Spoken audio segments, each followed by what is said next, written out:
Gwaine simu yo eyo mu ngalo era ng'onjolekeza amaaso mpadde n'amatu ngenda kusaba ekigambo kimu. Notification bazijjako page baziwabira buli lunaku. Ngenda kusaba sharing video eno. Wena option y'abantu 10 sharing na komwenda emoji sigazo sharing ku account yo oba page yo. Atayina mugukiriro wano ajja kuba asobola okulabira ku account yo oba page yo. Ebisigala tujja byogera nga batugenda maaso gulumalo postinga yeri nga atodde eno nga tukwaza oba osigala yeri kubanga ne kiba kyekimu oba bazo saasanya. Bomala kusharinga video eno ngenda kusaba opitira abantu bali wamanga. Nsaba opitira president wangu mmuli wa Kyaganji Sentamu. Amuli okumpi, amuli ewala, nsaba omuntegeeze nti omukulu azze mwetaaga nina ensonga zenjala mu mutuusaako azitegere. So Mr. President wona woli kusaba otulekwa ku video eno. Nsaba opitira no leader of opposition mpyo mukulu Jolo Senyo nyabere ku video eno. Nsaba ompitira abasajja ba DP block bonna nga sawudde mmanya. Nsaba ompitira bambe ba parliament bonna nga sawudde mumanya. Speaker Neta Mongi nawe nkwetaga ku video eno. Salonga Mulengejja nkwetaga ku video eno afutubadde Mengo. Nja kuyitako Yoseriti bahaburo tabasira mutabani wa kale ekizi nsi etamuzizide nsanga bisibe na nyinika abuyonje etambula. Mutabani wo Diddy drinking gene ba genetically modified gene abere ku video eno. Ndowooza abasigadde mujja tusanga nga tukulukuse ne video y'olwaleero. Abasigadde mujja tusanga tukulukuse video ya leero. Njala mupito na kasajja ke bayita simanyi Pastor Rubega. Grace Rubega. Oyo bayita Pastor Grace Rubega bere ku video eno. Waliwo njala kumpitira ba comrade bannange mwenna ne bamasheke bonna abatwala edini y'obuyisiraamu abakulembedde emyobusiramu mu Uganda. Namwe basamu kyame kuwala obaka buno bajja bubasindikira kubanga na message njala kuyisaawo then tugende maaso ne video eno. Kale ensonga lwaki nzize olwalo kipayo tubeeko ensonga zetwogera. Alright. Katika nsoke episode akalamu kano lumu tugende maaso ne video eno kubanga video yali ya mutawaana nnyo. Akalamu kano kasoma katya. Nga tukyagenda maaso okwekubira enduulu mu office ezenjawulo mu nsi yonna okulaba nga tuyimiriza ebikolwa byose ebyakola n'okwonona embeera z'obutonde bw'ensi saako n'okuwamba abantu nga batta. Mu ggwanga lya Amerika bannaffe abawangaalirayo abaagala enkyukakyuka bategese okwekalakasa okw'emirembe nga nokugenda kubeeramu okuyimiriza layini ey'amafuta Museveni gageza kusumaga ku kusegatola Tanzania ng'enegera kutwala mu Bufaransa, China n'ensi ne banka y'ensi yonna. Muno mwe mulina okuba nti abantu b'ekiteezo tebafiiriddwako ng'ate bafiirwe byabwe saako okusaanya obutonde bw'ensi naddala bwa Afrika. Ensonga zino zigenda kuba zitwalira mu ggwanga lya Bufaransa, mugenda kubeera mu ggwanga lya China, mugenda kubeera mu ne banka y'ensi yonna.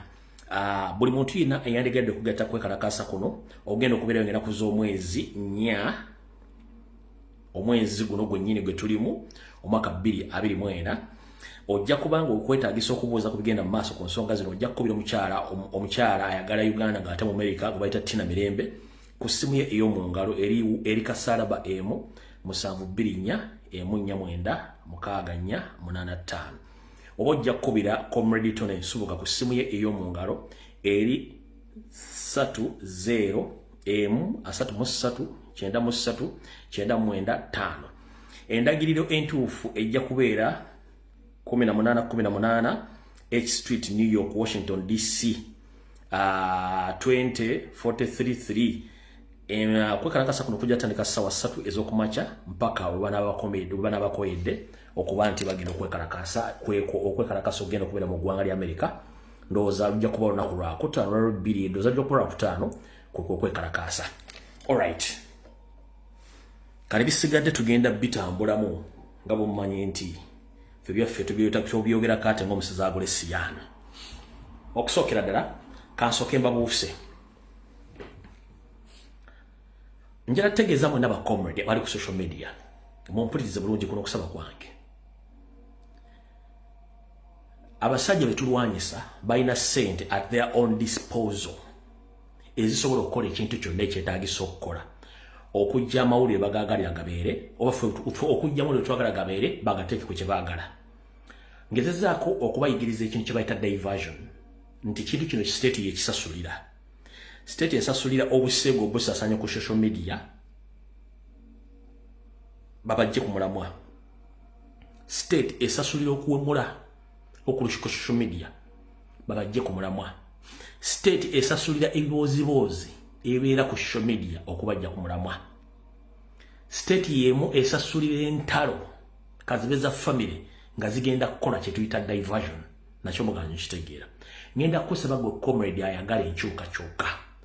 To postinga to sharinga mbibozibozi buli ku social media ne ku TikTok wonna. Emboozi yatamala emirundi ne family ye mu gyesonyiwe. Emboozi script mpandiike bulungi nnyo. Family tetwagala bikolako. Emboozi mpandiike bulungi nnyo. In fact bwolaba omuntu yenna nga tawagira nkyukakyuka ne bwaba mukubye emigula mujjamu akataago oyo manya bamukuba akafe kubanga abaddeyo omu kubalemesa enkyukakyuka totegana. Nkiddamu omuntu yenna nga tawagira nkyukakyuka ne bw'omusaba mukubya mujjamu akataago don't care about him or her. Oyo agenze mukole ku nsonga ez'okukyusa eggwanga muve mu diversion. Diversion nyingi zabaleetedde ne zibakwata. Emboozi zenyini muzira mpandiike bulungi nnyo, zitambula bulungi nnyo eri abazisindiikiriza, zirimba YouTube ba NRM, buli kimuganyo kitegeera kati mbagambye muve ku diversion ku social media. Eno bagenda kuyisa amateeka agabajjako obuyinza bwammwe, bagenda kuyisa amateeka agajjako oludda of opposition, bagenda kuyisa amateeka agatwala ensimbi z'omuwa omusolo, muli mu bintu by'esimeno oba muve ku bintu by'ekisiru ngenda basaba temusharinga kintu kyonna, muve ku diversions. Aho nvuddewo. Abantu bangi bambuzizza gundi ate lwaki tokongratulating gundi tokoze ne bagaba naye nse kansoke mbabuulire. Ebbanga limu ndabidde ku social media. Bwe mba mpostinze ekintu mba mmaze okukikolako okunoonyereza. Bitono nnyo. Ne buli kintu kyonna mmaze okukikolako okunoonyereza. Kati gwaŋŋamba waki tewapostinze gundi olw'okuba nti yawangudde kino njala kugamba. Olwena kuzo mwezi ziri 2 omwezi ogw'Okumi okutuuka mu mwezi ogw'Omukaaga omwaka ogujja lwenjo okukola comment yange ku kintu kye munkako bagamba. Olwena kuzo mwezi ziri 2 omwezi ogw'Okumi okutuuka ng'ennaku z'omwezi 1 ogw'Omukaaga 2025 lwengenda okukola comment ku nsonga gye mwaŋŋambye njogereko. Sikongratulating kuba mmanyi project we zitambula. So bagundi mutandika okwetegereza ebintu bye mugwira. Museveni asobola okukola ekintu kyonna nga kyefaaniza n'ekyo kyayagala abantu bakigwire. Ennaku zino mukira nti Christopher Damulira, poliisi, amagye, SFC gayingira ghetto okukyusa ghetto babatire mu project babawadde ssente batandise okuteeka studio ez'okuyimba buli wamu nga balowooza nti kigenda kujjawo abantu okubajja ku bizibu balina bakuliyeti nga bakyagulanya abalala. Nakyo muganyo kitegeera. Lwakuba nti projekiti zaabwe ziganye okukwata nga badde bazaagala. Nakyo mukitegere nti omusajja ono we yatuukidde okgenda mu ghetto Christopher Damulira atandika okugaba ghetto kids atambula buli ghetto yonna eri mu Uganda naye ng'ali meant kubeera mu ofiisi ye eya crime prevention department crime intelligence ne abeera buli ghetto ng'anoonya abavubuka ababuulira simemu kulyetinga byonna bagezaako kyebakola ono kyakola kati bagezaako kunoonya bakyagulanyi bali mu ghetto obazimba abaana bagobere bava ku kyagulanyi.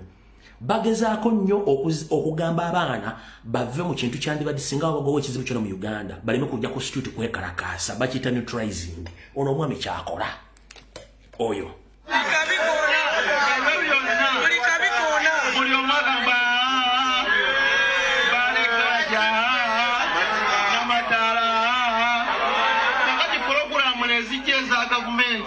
bayitako buyisi speed wayerp nejja ne bayitako nadis nejja ne bayitako emyoga nejja ne gibayitako kati mwezi naye bakubye ettaala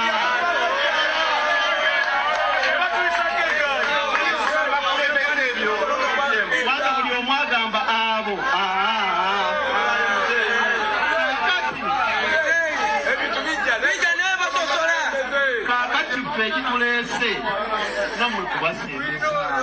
omwami oyo Christopher Damulira alina safe house Kololo, alina safe house ku police headquarters, alina safe house Kireka ne mu barracks y'amagye ey'Embuya ewali Gusemwayi, alina safe house zawambiramu abantu n'abatta ye ng'omuntu naye omwami oyo ali mu ghetto gyasiiba kati waliwo n'omu bamuyita Katabazi basindika abasajja ba intelligence balinga bana batambula buli ghetto bagenda baneutralizing abaana bano kati ekyo mukitegedde alina essanyu okubategeeza nti akawungezi ka leero webuzibidde nga ekitongole eky'Amerika kye bayita State Department ekikwasaganya ensonga za Amerika ez'omunda n'ez'ebweru nga kikalize abofisa ba polisi ya Uganda bana kibataddeko envumbo olw'okutyobola eddembe ly'obuntu kigambibwa kiti designation of Ugandan police forces officers due to involvement in gross violation of human rights era abyatadde ye mukulu bamuyita Matthew Millers department spokesperson yabitaddeyo olwalira akawungezi kano babitimbye olwali tutandise olw'okukola kye tubagamba muve mu diversions abapoliisi bana kati bano bwe nkuwaako history yaabwe kansoke nkulabira abapoliisi bano mubategeere ndozanga sinabagamba kansoke mbasomere article eno president gyawandiise ye kennyini esoma bweti We are very delighted to receive news of fresh sanctions imposed by the United States of America on 4 senior police officers who have been involved in torture and cruel, degrading and human rights treatment. For the 4 are Bob Garula, Eri Wamanya, Alex Mwini, and Hamdin Tumwesige. Among the crimes, those 4 will be remembered for their role in the gross torture of Honorable Zake Francis, which was confirmed by the High Court and always, despite the massive advance against the regime. Kati ndoza mukategedde kekabami abakati abasirikale bano be bano wano wammanga. Mutegedde abasirikale bano wano wammanga. Ono ye Alex Mwini mukono mujukira bulungi nnyo abasajja bakuba Honorable Zake yoyo. Onatereddwako envumbo tasobola kutambula dokole bibugaga byonna bikwatiddwa y'omu ku bo oyo atereddwako sanctions kuliko ono Eri Wamanya oyo naye atereddwako sanctions Eri Wamanya naye atereddwako sanctions tasobola kufuluma ggwanga Uganda wadde okubaako kyakola kyonna ebweru ggwanga kuliko no Bob Kagarula naye atereddwako sanctions bulungi nnyo oyo naye bamuyita Bob Kagarula bamutaddeko sanctions v'omwange oyo naye ayidde then bebondooza abaana abatereddwako sanctions awo lwali wetusiibye era wetufundikidde akawungezi ka leero kiwedde kati gwa poliisi ali eyo owa SFC owa local defense owa Ssemwayo waani abakyatulugunya abantu n'okukwata abantu mukimanye nti obudde bwamwe bubakeeredde tetugenda kulwawo njala tandika video eno mpola tugenda gikwasa amagezi nga ndi mukambwe munnyo ate nga ndimu ne chemical ali origino tambuza video tugenda gikwata mpola naye nga ndimu chemical ali origino tutandise tutya okusookera ddala ngenda kusaba ba comrade mwenna bannayuganda mwenna amanya gange nze Lumbuye buli lwemba nga ngenda okwogera kiri bannayuganda nenjogera erinnya lyange mbanjala kujjukiza abo abantu abatategeera manya gange abagamikisinga n'abantu abalala manya gange nze Lumbuye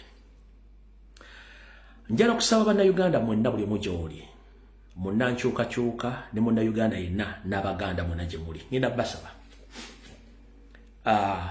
nzize natandika program imuli Mbulange Mengo nga njala kutaasa Ssaabasajja Kabaka n'okutaasa Obuganda amu kye bataategeera era abayina endowooza empewufu balowooza nti nnumba Obwakabaka bwa Buganda nga si kituufu byonna ebibadde byolese lwatu nti Buganda ebadde yakusaanyizibwawo nga Wasanyakawo Charles Peter Mayiga yagirimu naye mu nkola ya Museveni y'ekiyeekera alina system gye bayita baawulo bafuge divide and rule mu system ya divide and rule yose lyakola ekintu ng'ayagala mmwe kennyini mwerwane ye ng'asigadde wali ng'agenda okumaliriza ebizibu ebyo banyabo ne bassebo waliwo masheeko omu eyavuddeyo n'ayogera ebigambo eby'okujerega n'okuvuma Namulondo n'okuvuma Ssaabasajja Kabaka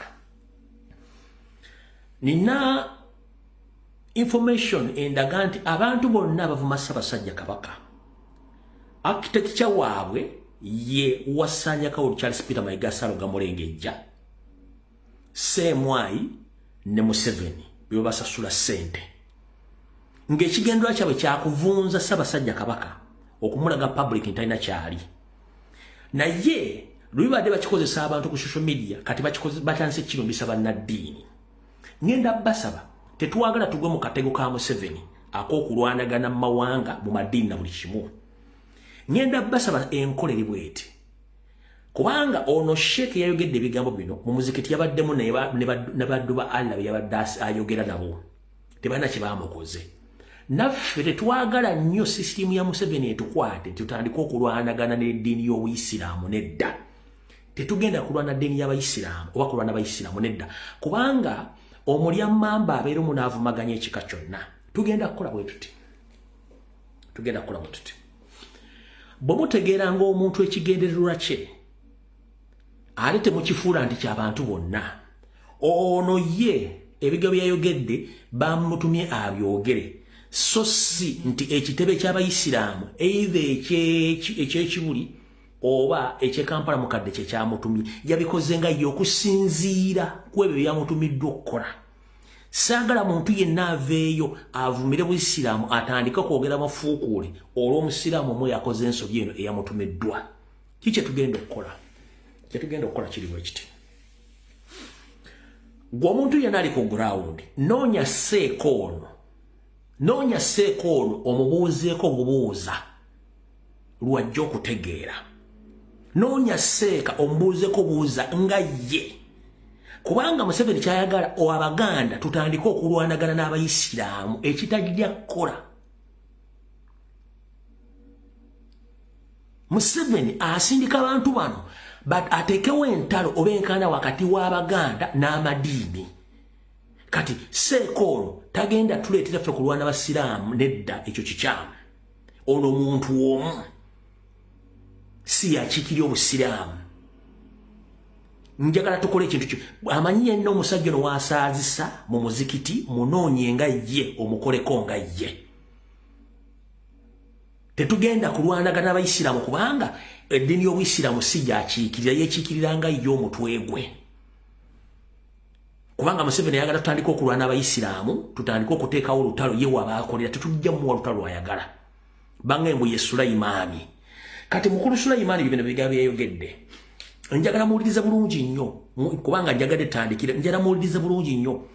Muwulirize ebigambo by'omusajja byayogedde nandibadde sibizannya naye okuba nti nze nvayo n'enkola vidiyo nezinyonyola abantu ne bategeera olw'ensonga saagala tugwe mu katego ka Museveni kutandika kulwanagana bintu bya kisiru nga ne tusobola okwogera ensonga zino ne tuzimaliriza mu nkere ya kintu kikulu.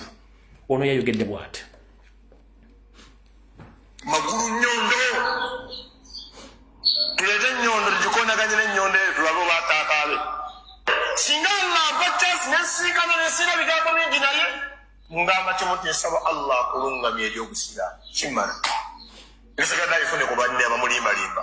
Ssaabasajja gwakulira abasajja nze nga tankulirangako. Ndi mukazi kyukyu mumanyi muddo guno gubeerako mukonzikonzi ogwo muddu muzibu nnyo ku musana ogubaako omusana ogubaako amajini wegati toyinza kuyitamu atali mu ssaati bamuyita kyukyu walaga amaanyi ge magulu nnyondo. Tuleete ennyondo tugikonaganye n'ennyondo eyo tulabe oba ataakaabe. Bamulimba wallahi bamulimba Ssaabasajja bamuyita lukoma amakulu olukoma muti guli stubborn gw'amaanyi mugumu. Era Abaganda bakizuula batukulembera nti gwe muti gwokwo okusobola okubeerako toyina otagwayo ne busaako ennongo ogwayo nantawetwa amakulu nti is unbendable. Wallahi nalabako abamu temwali na bazaale bwaba wali muzaale sigamba gwe Kabaka musajja wattu nga azze ku mazaalibwa ne bamuwa keeki ogisala n'emulema yali akutte n'omukono keeki ebeegonda bambi yasala bwati omukono ne gulemererwa nga mulwadde ne gasaako ogwokubiri yalemerera okwogera nawa Katikkiro oyo n'agawetwa yalwala musajja wate ebirogologo ne bamukweka Buganda n'ebanja Ssaabasajja aliwanga yalwala era nze nina vidiyo gye nalaba Kabaka emabega wali wallahi ng'omusajja anyirira ng'ayina ettama ne vidiyo kati ezifuluma kamera bazissaamu firuta bamukwatira wala tebaagala kuswaza Ssaabasajja eri Obuganda oyo Ssaabasajja wallahi muntu ngaffe yetaaga okuwulira amazima bamubuzaabuza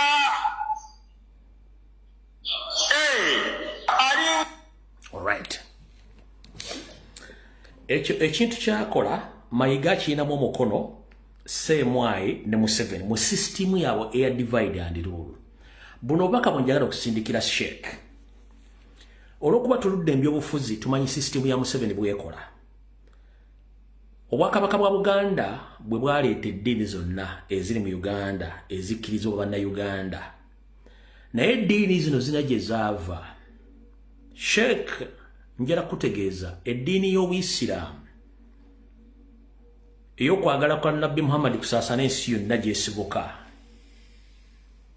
abakulirayo era abakulira eddiini eyo bwakabaka obwe Saudi Arabia era ng'obwakabaka bwa Buganda bwe buli. Kyenjagala okutegeeza saagala weerabire nti naawe ogoberera bugoberezi naye gw'ogoberera eddiini gyesibuka ekulirwa bwakabaka.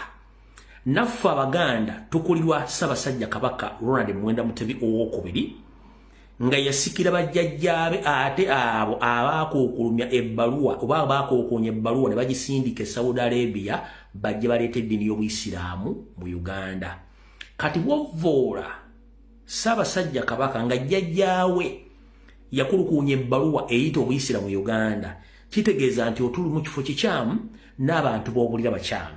Njala kugamba ekigambo kimu, Masheek gwali mu kubuulira ensonga zino tetugenda kulwana naawe olw'ensonga gw'oyinza okulowooza nti omanyi naye ng'ate tomanyi.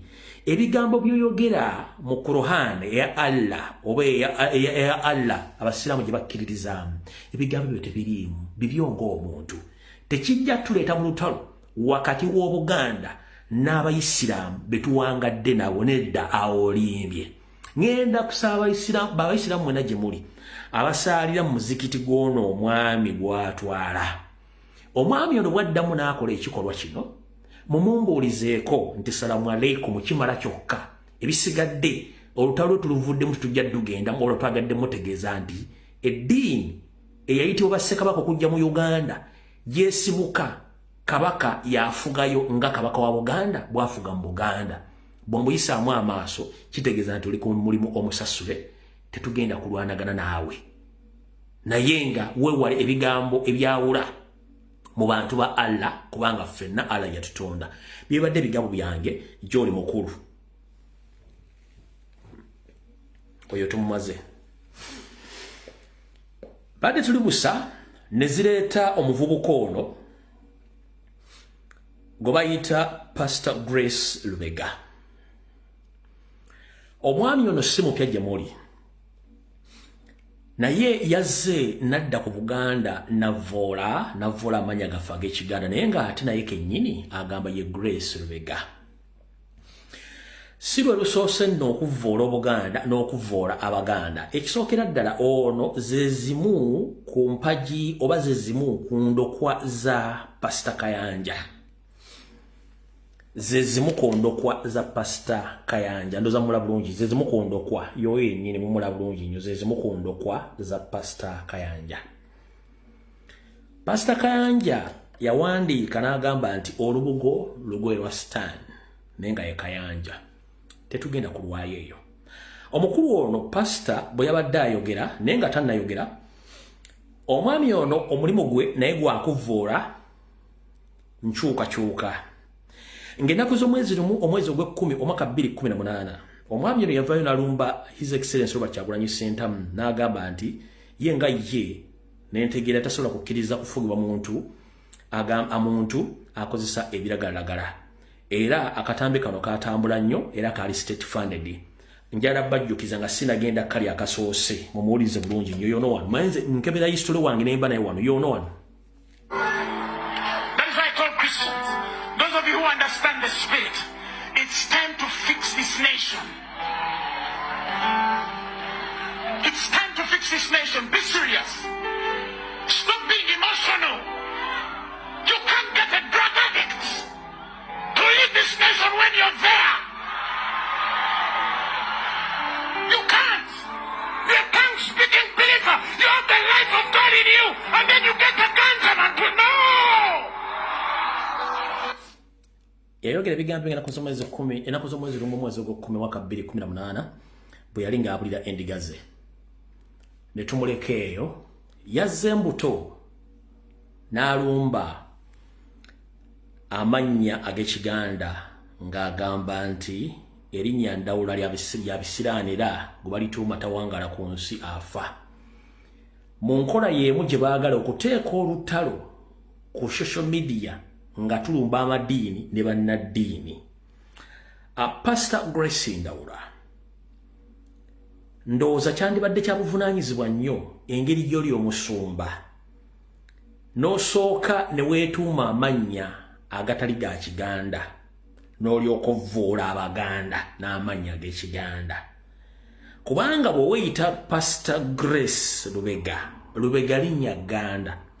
Mu kusookera wandibadde osooka n'onnyonnyola erinnya Lubega litegeeza ki? Ekyo kyo tewakikoze wabula walumbye olw'okuba nti mwagala kulumba byaffe bya Buganda n'olumba erinnya Ndawula nga lya Ssekabaka Ndawula. Naye nga ggwe erinnya erisookerwako erya Grace linnya Patrick oba Gwira. Nange saagala kugenda mu bigere bimu okutyoboola ninjala kugamba ekigambo kimu. Ebiseera bimu Abaganda bwe tuba twogera olulimi lwaffe Oluganda tetuseereera. Era batugatambula ng'Omuganda ntambula nga Lumbuye wabula sitambula nga Federico. Naawe mukulu Lubega bw'ogamba nti oli musajja Muganda tojja ttambula nga Grace, ojja ttambula nga Lubega. Lubega talina njawulo na Ndawula. Ekibaawula nti gwe oli mulangira, gwe toli mulangira. Wandisoose n'onnyonnyola erinnya lyo Lubega litegeeza ki nga tonnavvoola Ndawula. Olw'ensonga tukimanyi nti abasajja bangi abaava mu Rwanda ne bajja ne beetuuma amannya ag'Ekiganda ne muyiga okufuma engero okwogera olulimi Oluganda ne mufuna n'ebika. Kati mujjayo langi zammwe entuufu mu kaseera akatuufu omwagalidde otulaga nti tukyategeera ffe ababayamba. Ekyo si kyekikulu. Wattu bw'ojooganga kamyo ate tomutuulanga mu butuuzi kyovula nti evvuuvumira terizannyira ku munnyango. Ekiseera kigenda tutuuka nga buli kigambo kyonna kye mwayogera mukivunaanyizibwako mmwe kennyini abeeyita abasumba naye ng'ate mujja kutubuulira obuddo gye buva kubanga ffe mu Buganda tulina obuvo n'obuddo. Omuntu yenna okuvvoola Obuganda naddala amannya oba ebikolwa oba ennono ya Buganda kiba kitegeeza tuli Muganda. Olw'ensonga tosobola kubeera Muganda ate ne weegaana Obuganda. Tosobola kubeera Munyarwanda ne weegaana Obunyarwanda.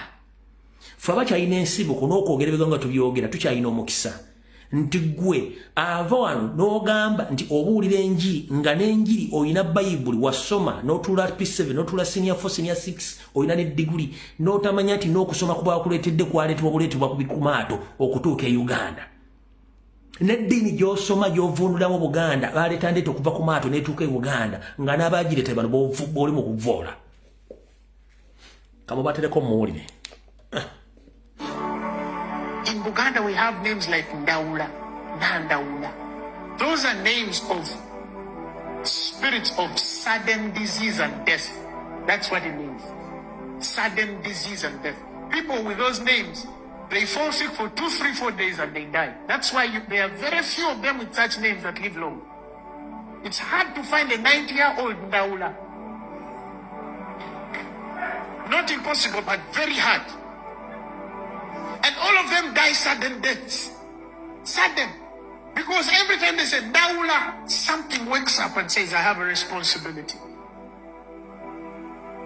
Is he not rightly named?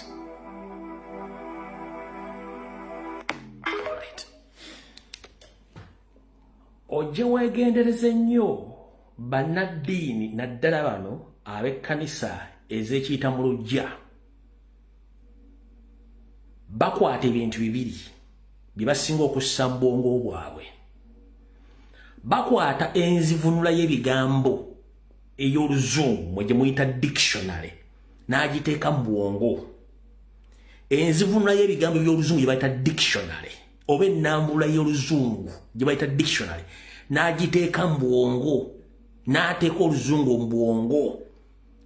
Bw'amala okuteeka mu bwongo, Bibuli eno emuyamba nnyo okutandika okulowoolezesa abantu nti ategeera nnyo. Kati kyekizibu ky'amakanisa gano ag'ekiyita mu luggya. Kati abaami batandika okuyiga oluzungu n'enzivunula y'ebigambo bino, awo watandikira okubuzaabuza abantu nga balowooza nti ensi tetegeera nti tebategererako ddala.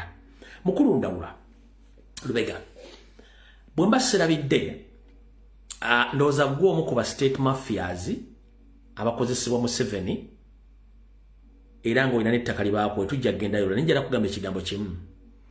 Manye ekkanisa yo kuno okuliko abagoberezi bo bakama kwe bali bakutumya okukola ekintu ekyo, naye wessa mu kanyiriri k'omuliro gw'otajja kusobola kuzikiza. Obadde otambula bulungi nnyo ng'olya gy'oyagala, otambula gy'oyagala, ne singa ensi eneekuteekako ekitawo ettawaaza bw'eti n'ekumulisaamu, oyinza obutaddamu kunyumira Bibbuliya gy'osoma na Njiri gy'osoma, kubanga ensi egenda etegeera. Wattu tuli wano kwogera ensonga tetwagala nnyo kujolonga, naffe tusobola okujolonga. Nolwekuba tukkiriza buli muntu alina eddembe okukkiriza mu kyayagala, ate tugamba nti tolingiriza mu ssowaani ya munno ffa ku bikufaako. Ne bwe mutufudde nti abantu naddala Abaganda twafuuka kyakusekererwa, twagala okusookera ddala okubibaza nti ffe abaabaliisa ne tubalera nga n'ettaka lye musinzirako okuvvoola Abaganda n'Obuganda kwe musinzidde kwe musimba amakanda, njala bategeeza Obuganda lwazi ate Obuganda tebuvaawo, bujja kubeerawo ate mujja bulekawo, kubanga mu mutima, mu mubiri gw'omuntu omutima gubeera wakati mu mubiri, teguseseetuka kudda mu kifo kyonna be bayita Abaganda. Essaawa zino okubajolonga ne mbayita kye mwagala kubanga mukyakolera ku maanyi g'emmundu. Emmundu k'eneeseseetuka mu ngalo zammwe mujja kunoonya emwegeka olubanga temulabawo. Oba weeyita Ndawula Grace, oba weeyita simanyaani, mujja tuuka ekiseera nga nawe okunywa amazzi temulabawo.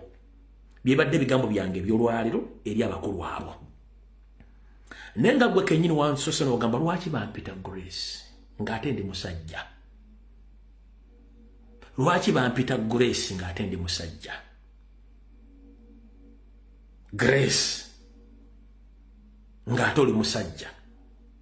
Yes, Grace balituma abasajja n'abakyala. Naye wandibadde mu mannya go gonna gonna wakitawo yakutuuma Grace oba munnyoko waki yakutuuma Grace? Kiwantusire weebuuza. N'ebigambo ebisijja kkulu wakola ensonga tulina ebyokwogera bingi, gwe nkutadde mukulu naawe bwe muli mwenna mbatadde sigenda bbalwako. Katugende ku katambi akatuleese butereevu olwaleero nga bwe kirina okubeera buli lunaku.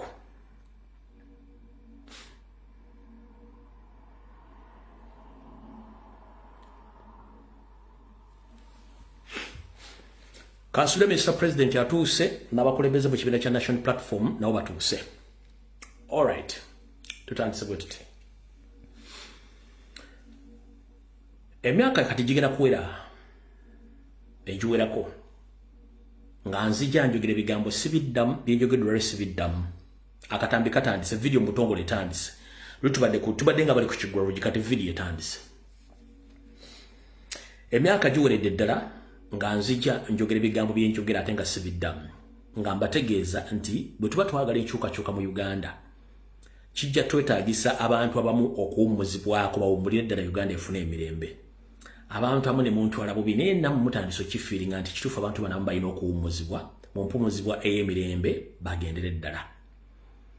Njala tegeeza bannayuganda tugenda mu kaseera akabi nnyo mu ggwanga erya Uganda. Babatega ebivulu, babatega nozi babatega buli kimu okubajja ku mulamwa. Naye Uganda eri bubi nno, eri ku oxygen, eri mu intensive care unit mu by'obufuzi n'okukyusa obukulembeze, eri bubi nnyo. Eri bubi, yeetaaga okuyambibwa. olwale na kuzomwezi ziri 2 omwezi ogwo byengenda okwogera bye namugenda birabako anabanyize gono manye ekyokuddamu kyogenda okuddamu 1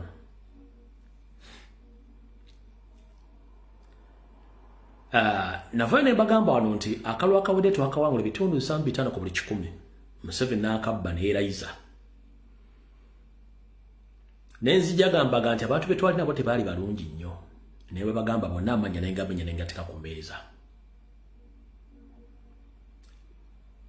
olwaliro ndi wano bagamba mu butongole musabire nnyo Robert Kyagulanyi Ssentamu musabire nnyo ekibiina kya National Platform musabire nnyo Joel Ssenyonyi n'abalala lwaki olwaliro mu butongole njala bagamba omuntu yekka ali ku ludda oluvuganya Museveni mu Uganda bamuyita Robert Kyagulanyi Ssentamu yekka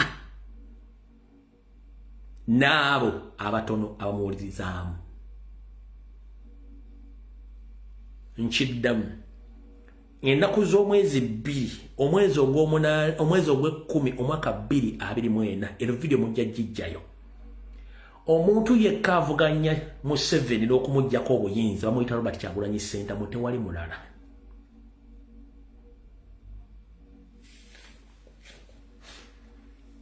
mugenda kulaba bye mutalabangako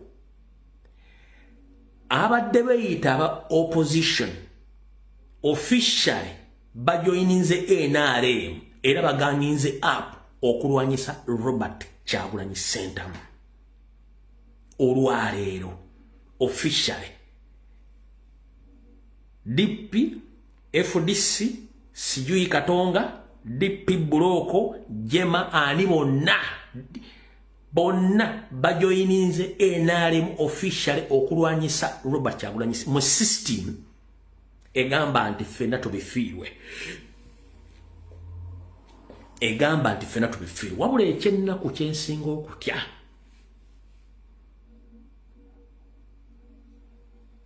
takyali politics omulundi omulala mulimu n'okufiirwa obulamu abasajja baagala kutta Kyagulanyi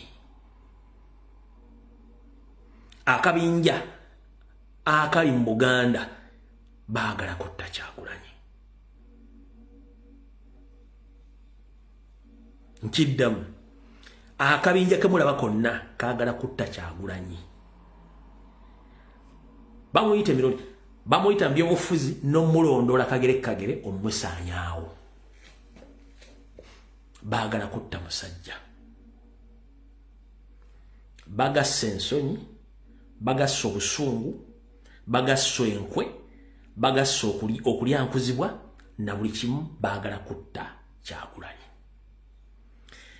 sente zaayise mu mikono empya n'enkadde bonna basajja ba DP Buloko FDC ani bonna bafunye sente bagenda kuganga up kulwanyisa omuntu wawu Kyagulanyi Ssentamu nga bayita mu parliament bayita ku radio bayita ku social media bayita buli wamu nga bagenda kukola buli ekyetaagisa okukola okutta oba okusanya Robert Kyagulanyi Ssentamu obuli mu ngeri yonna esoboka bakipulaninze batya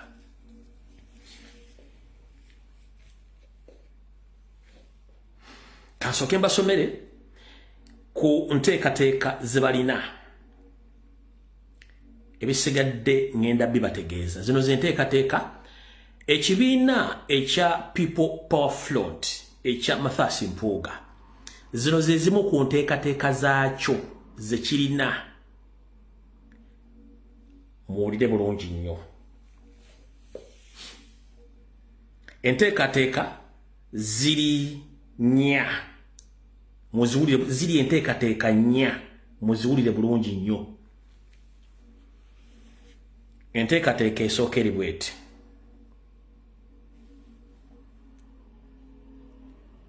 bawandiise ebigambo bingi situgenda kugendayo naye enteekateeka zaabwe ziri ezi nnya ze bateeseteese enteekateeka esooka eriwa bagiyita fracturing nope ekigambo fracturing bakiyita mu luzungu kwe kumenya oba okumenya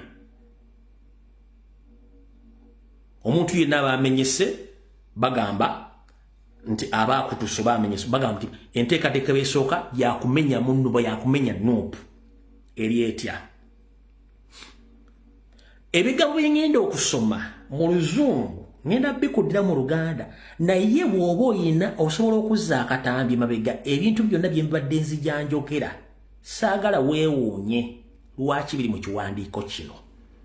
Bw'obadde ojjongoberera ebigambo byonna bye nzize njogera biri ku record saagala weewuunye nti babiwattadde mu kiwandiiko kino. Wulira enteekateeka esookerwa bw'ati: by having a function of Nuupu leaders break off from the party at all levels and starting up a new political party will completely distort and disrupt Nuupu. Bya Luzungu bagambye bati mu nteekateeka ey'okuteekawo ekiwayi ekyabakulembeze abagenda okwekutulako ku mitendera gyonna batandikewo ekibiina ekipya kino kijja kubanga kyonoonye n'okugirawo ddala ekibiina kya Nuupu. Mpozi biki bye badde nzijja ngamba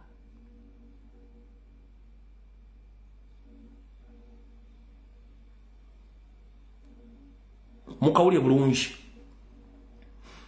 By having a function of Nuupu leaders break off from the party at all levels and starting up a new political party will completely distort and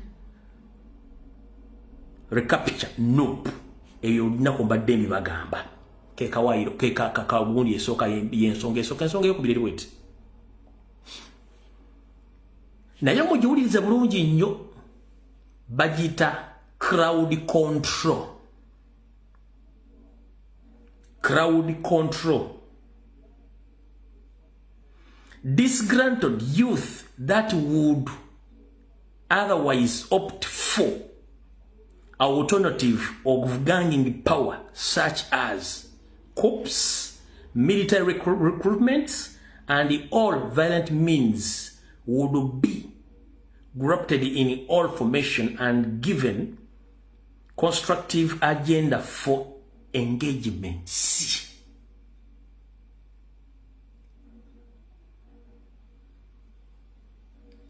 Ako namba 2 mukategedde bulungi nnyo.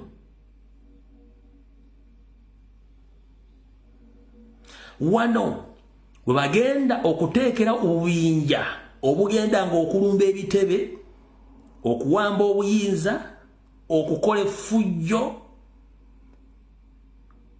okukola buli kimu ekyetaaga okulaba nti bawamba obuyinza. Ebyo byonna mbadde mbibagamba buli lunaku. Tugenze ku namba 3. Wano wali okulya n'okukomba essowaani. Bagambye pro speaker legislatures nti bagenda teekawo ekiwayi ky'abaka ba parliament nga bano bakolagana ne speaker Anita Amongi. Kaggwayo katya. Leading members of the parliament that are a pro speaker and government. Wulira bulungi nnyo. Leading members of the parliament that are a pro speaker and government pledge the alliance and advance agenda and the interest of both speaker and the government. Ebintu bino mbadde bibagambanga mu Luganda nga nkola video. Bagambye nti bagenda teekawo, si kuteekawo already we bali. Mujjukira ba parliament bagamba nti abali wawera 32 plus ono mpuga bye yatwale Anita Amongi kati bano boogerako. Kati akonja kaddamu mutegedde bulungi ne kagamba nti bagenda funa ameba parliament nga bano bagenda kubanga bakolagana ne Anita Amongi nga ate era kyekisera kyekimba kolagana ne government okuba nti bakolagana mu nkola nga balina ebigendererwa ebyokuyamba Anita Amongi ne government ya Museveni. Ulira bulungi nnyo. Tugenze mu kokuna.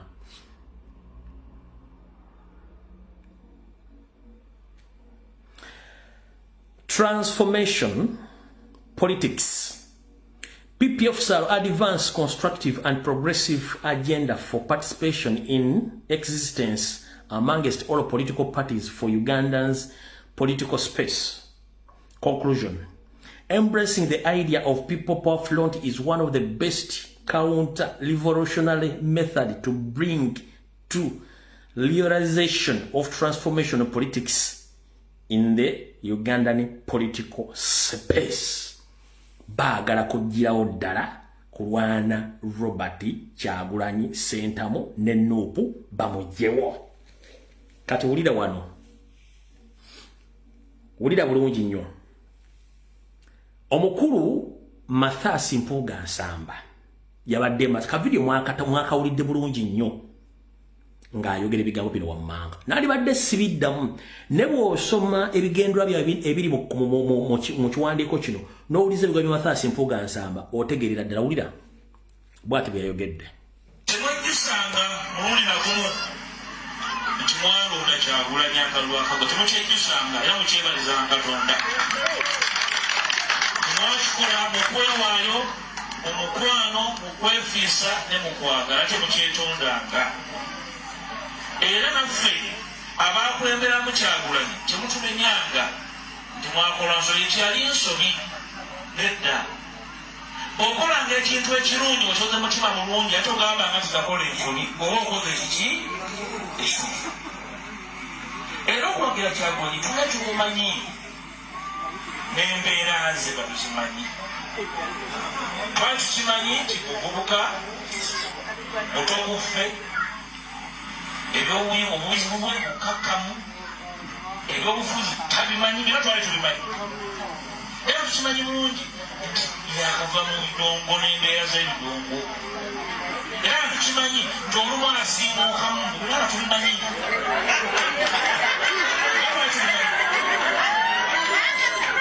Naye tugamba nti omwana wa Buganda n'omutamu w'omukisa ebeera ki? Sonna twali tubimanyi bulungi. Ne tugamba omwana ono tumuwumbewumbe mukumeekuma avemu omuki omukulembeze. Era mu nsi temummanga muntu yenna mukisa ng'akubasabye naddala nga yeetowazza n'agamba naye mumpe omuki. Ekyo kitwako kuba twali tubimanyi. Twali tukimanyi bulungi. Alright, genda katambi kano kikaggwerera obudde. Mwawuliddeko abasajja abakulu bano myaka nga bagamba nti baagala kuleeta etteeka nga lisindiikiriza abavubuka okuwa abakoze mu myaka ekitiibwa. Etteeka eryo baagala ddireeta naye bwe babuuza balireetedde mu kitiibwa ki tebasobola kunnyonnyola. Wattu omuntu aba ayagala ekitiibwa asooka kuwa kitiibwa, ekitiibwa tebakikuwa nga tokyewadde. Abakulu bano bagamba nti tugirega, tuvuma, tumamalamu ekitiibwa naye bo bwe baba boogera tebasooka kwetunulamu nti bo be basinga okuvuma. Mukulu Mathasi Mpuuga Nsamba, the chief dancer, Saabazinyi, nga n'okukwata ali mu lukwata gita singers. Bw'obanga oyina obumanyirivu mu byobufuzi era ng'olina obumanyirivu mu politics wa Uganda, wattu omuntu yandikubuuzizza ku experience gy'olina oba obumanyirivu lwaki wakabeera mu bibiina ebisukka 6 obusi bayita obwenzi bw'obufuzi nga gwe tosobola kwemirira mu ddya limu olina akasagazi mu by'obufuzi. Nkugambye Chemical Ali omutuufu waali wano lwaliro. Mathasi Mpuuga Nsamba omuntu yandikugambye nti wakabeera mu bibiina ebisukka 6 nga buli kimu okivaamu ng'okyonoonye. Ako si ke bayita akasagazi mu by'obufuzi. Kyekisooka ekyokubiri. Gwe nga gwe alina experience mu myaka gy'omaze mu by'obufuzi, kiki ekyakulemesa okuteekawo ekibiina ekikyo n'oweekuza n'okuza n'abantu b'otambula nabo? Kuba buli lw'ogenda mu maka g'omuntu n'otandika okwagala okuwerayo amateeka nga tomanyi bwe yagula poloti, tomanyi bwe yazimba musingi, tomanyi bwe yazimba nnyumba eyo, tomanyi bwe yagisereka era tomanyi bw'asasula bbiru z'amasannyalaze. Gwe n'ojja n'otandika okwagala omuga nti ennyumba wagizimba bubi oba amasannyalaze ogasasula ddi, lwaki togasasula ng'ate ennyumba oyo mw'osula tunakyokola. Kitegeeza nti gwe kennyini gwaliko ekizibu. Nga bw'ogambye nti Kyagulanyi yali tamanyi bya bufuzi era mwali mmanyi nti asiimuuka mukulu. Essawa zino babateeka ku minzani Kyagulanyi gw'atasiimuukangako wabula mu kwagala bak'abasajja olina PhD ne masters ne mukwata abakazi. Golowooza ani asobola okufuna ekitiibwa mu nsi yonna nga n'essawa zino omuyibi bayita PDD ali mu kkomera lwakabasanya bakazi n'abaana bato. Essawa zino oli ku ARVs, oli musajja mulwadde otambuza siriimu. ARVs zikolebwa ebirungo omuli enjaga, kitegeeza naawe onywa enjaga. Ne kati gwe enjaga gy'onywera mu ARVs batasobola kuwa magezi gaayikana na Kyagulanyi, then toteekeddwa kwogera mu bantu. Bino nze byogera. Amakerenda g'omira ga ARVs galimu enjaga. Kati bw'obanga enjaga gy'onywa tasobola kuwa magezi nga ga Kyagulanyi, kiba kitegeeza nti gwe ate oli musiru nnyo.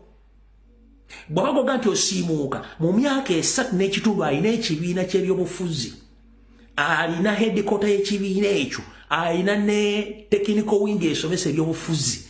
Gwe ng'obadde mu parliament emyaka 15 naye ng'obadde ebyobufuzi emyaka 4 nga still okyano olw'okasagazika ebyobufuzi, kitegeeza nti gw'oliko ekikyamu. Gw'oliko ekikyamu si Kyagulanyi. Emyaka obadde 4 mu byobufuzi, obadde mu parliament emyaka 15, almost myaka 2. Tokulyangako kibiina wadde ekisaka amawuli mu parliament, wadde okulyako ekibiina kya Democratic Party, wabula ogenda ozungu olw'akasagazika ebyobufuzi. Kati ne mu Nuupu okaleese olw'okuba nti Kyagulanyi si munnabyabufuzi, yali munnankyukakyuka. Era singa aliyagala ebyobufuzi, sente zemubbye yandibadde yazirya naye mwandibadde mwazimuwaako dawula. Yensonga ki yakuteeka mu kaguli n'akugamba mukulu ffe tetuli mu bintu byakulyaserezaamu wa musolo, sente zewaggyeeyo genda ozizzeeyo weetondere eggwanga kigwe. Waganda olw'okuba nti oli politician. There is a difference between a politician and a revolutionalist. Kyagulanyi is a revolutionalist, not a politician. Kubanga politician tobera na ludda. Namuno ndyamu namulindyamu, namuno ndyamu namulindyamu, kati eyo steke Kyagulanyi tagiriimu kubanga siwe yakuzibwa. Ompulira budde bulungi nnyo. Kati bw'ogamba nti Kyagulanyi asiimuuka nenga gorede olinamu zi German Shepherd, zi Pitbull, z'omirirako amakerenda agalimu enjaga za ERV, ani asinga okusiimuuka? Gattako akasagaziko okukwata abakazi n'okubakako omukwano negwe oyogera kubanga mukimanyi anti mwagala kujerega, si bwe kiri? No worries, toyagala kujerega. Bujjukira twalinga mu lutalo olulwana muwoko tuwaaka nga bali mu loogi nabaka abasajja n'okuba n'essasi mu kisambi, tokimanyi kubangu essasi musambi mu loogi e Masaka, tuli mu lutalo netondeki mbadde mu opposition nwana nga yakyusa kinkubye poyinti. Omanyi zasanga kwanukula muntu abeera mu loogi parliament yabangamu mutasiba mu loogi boogera naye naleeta report eya bilioni 7 NSSF zeyabba mu kesi ye nagisoma ku furo ya parliament, nasoma report ziringa 8 bwaba yagala zimwe koko kyokikolaga nti yayigana mu parliament loogi zibu loogi amakati enamulete dogs midfield samba midfield uli tachika amakati ge gamulete Davis. I wonder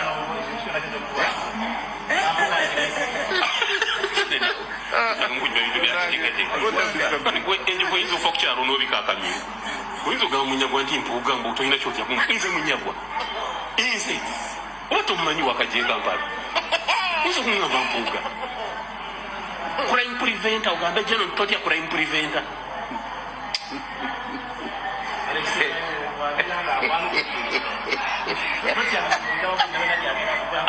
nkugambye mugende mugambe mu luzungu kubanga munnamateeka munyagwa is happy and ready to escalate. Omanyi kitegeeza genda mugambe nti munyagwa is happy and ready to escalate.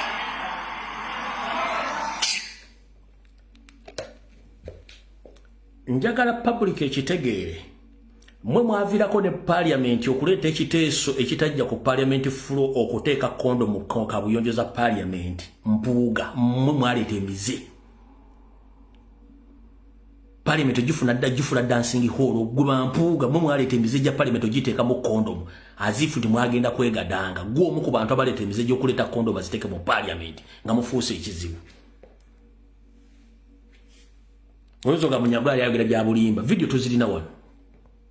I would really hasten to say that perhaps the motive was political, because how again can I attribute this to anything else?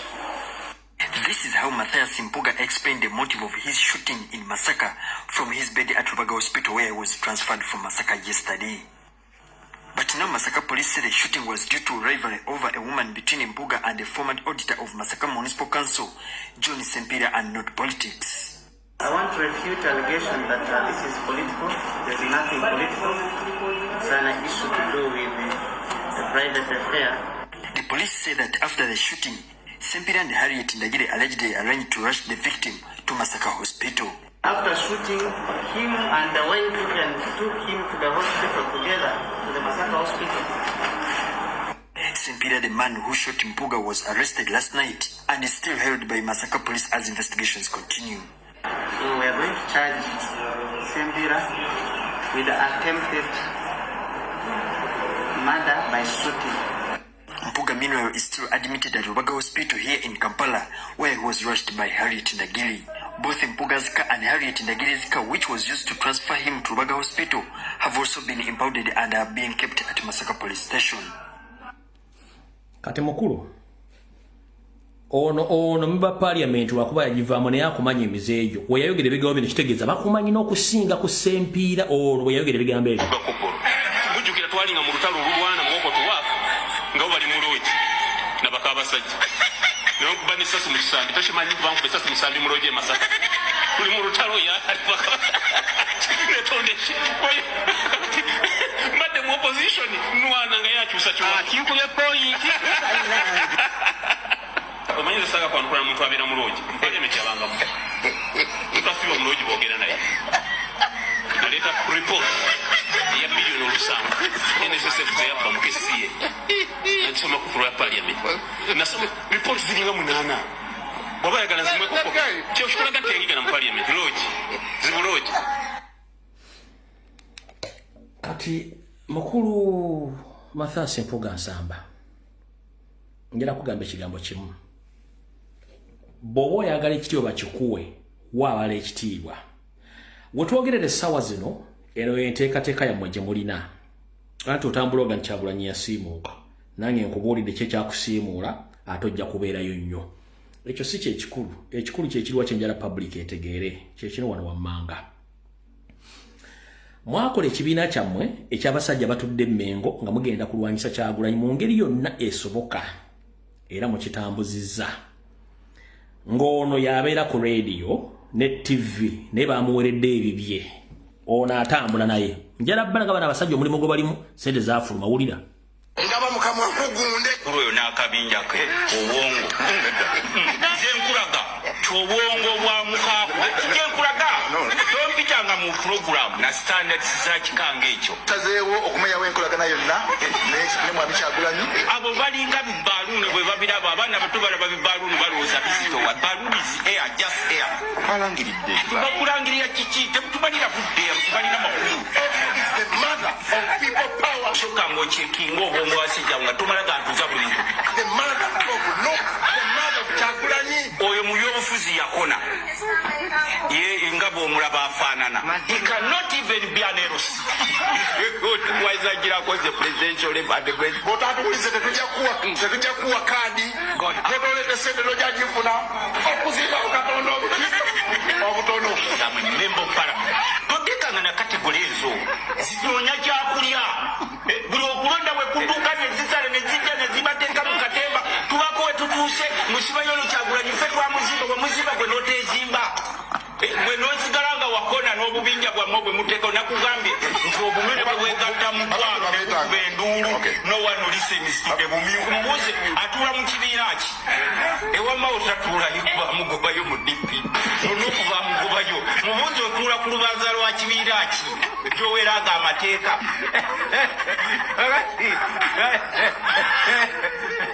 Eno nupu serikeri Museveni jajjana abuuza n'abazanyiranga ku bwongo.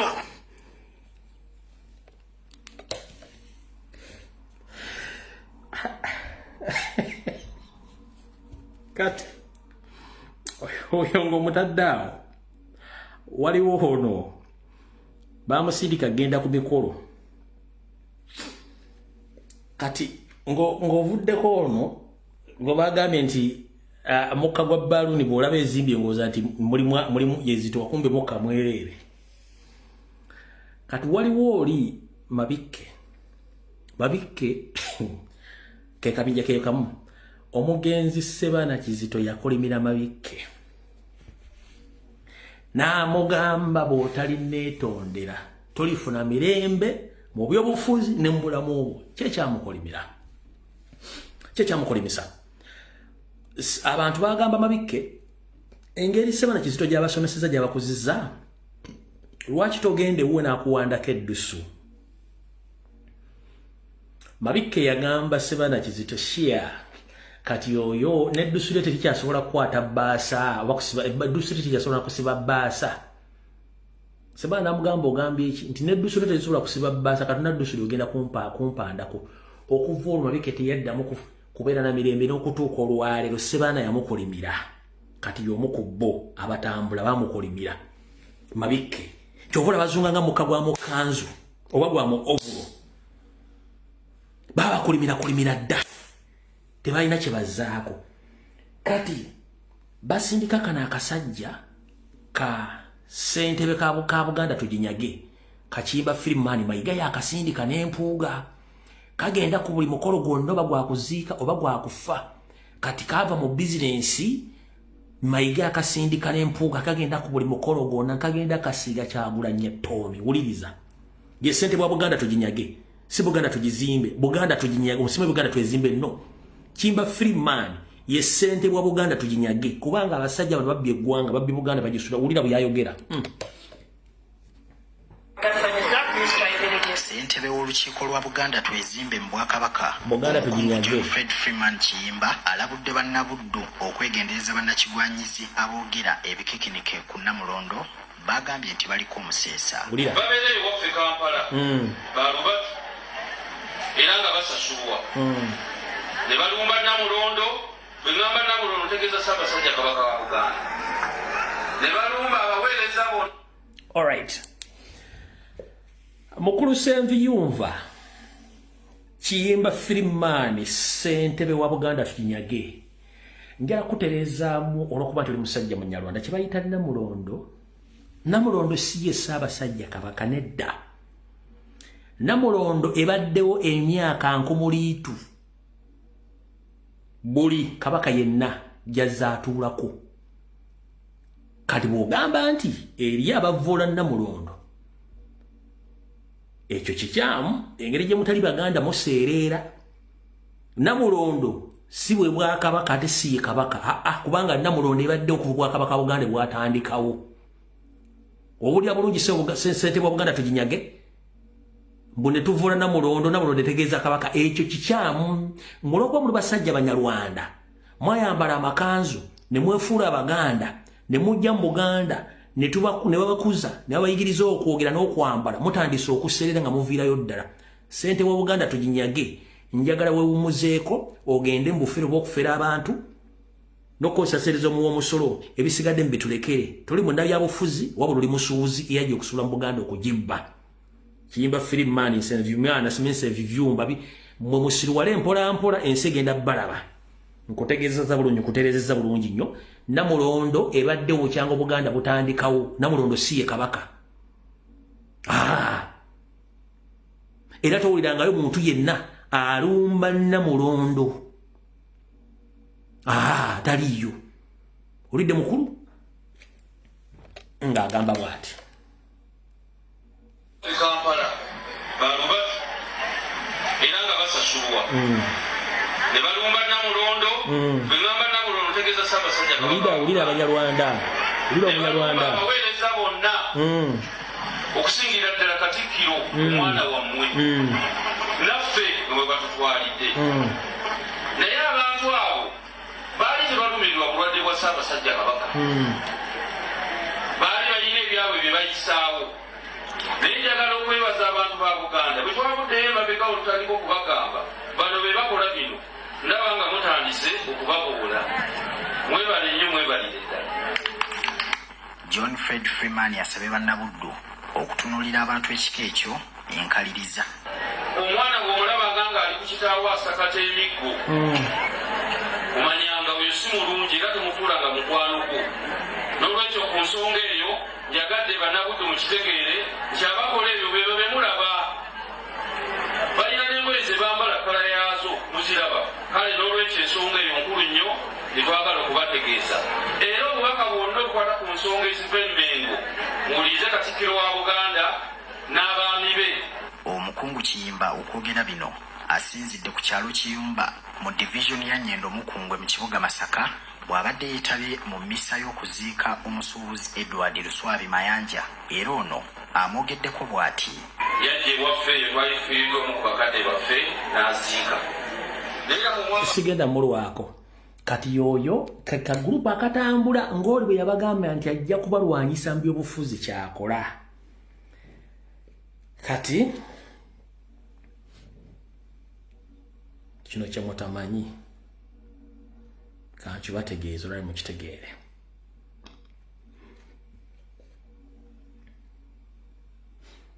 Nakyo mukiwulirize bulungi nnyo.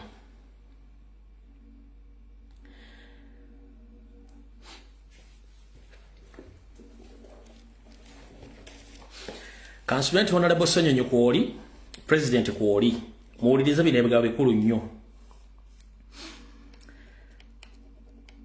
Mbagambye nti tugenda sigaza Kyagulanyi kama opposition abasigadde bonna beegasse ku NRM. Ebbaluwa eri gyensomye mbadde ebikolwa bagenda okukola egenda bwa byengenda okwogera mu kakasente bituufu. Wetwogerera olwaleero olunaku lwajjo omukulu gwe bayita lumu ku biragiro bya Anita Amongi, Charles Peter Mayiga, Mathias Mpuga Nsamba, Lubega Sseggona, Abedi Bwanika na Anita Amongi basazeewo baleete ekiteeso kya lumu bakiteeke mu paliamenti era bakireese omulundi ogw'okusooka ne kisomerwa oluvannyuma nga bwiri enkola bwe tebadde bakiteesezaako yabadde mu ntebe wa speaker omumyuka speaker n'abalagira bakitwale mu kakiiko akabaga akatunula mu mateeka. Akakiiko kano ate era katuulako bantu ba Anita Amongi era bantu ba siteeti. Obala abatula ku Legal Committee gye basindisa etteeka lye bamala oddiyitamu mubalaba beebo abatula ku Legal Committee kamba balage bulungi nnyo obalaba. Kati ono atulanga banyampidde sorry to mention ono mbwate pama mulaba atunula ali mu parliament ali ku Legal Committee atulanga banyampidde sorry to mention beebano bwayambalaga bino obuza nti ategeera baabo olwagenze mu kakiiko ka Legal Committee batuteeteeka baabo tukyagenda mu maaso ngenda balaga. Kati abaami bano babasindise mu Legal Committee kiki bagenda okukolayo bagenda ditola balo diyitamu naye nga terigenda ku just ku bagenda diyitamu just for formality nga okunyumyamu obunyumya bamale balizze ekigendera kino ngenda bazanyira video bano baagala etteeka lino liyisibwe bwe limala okuyisibwa likolerewo mbagirawo with immediate effect. Baagala nti bwe liyita mu mwezi guno wakati waagwo guno nga tegunnaggwako bagulinga gutandika ogwa November Joel Ssenyonyi bamugye mu office kyekigendera kyabwe.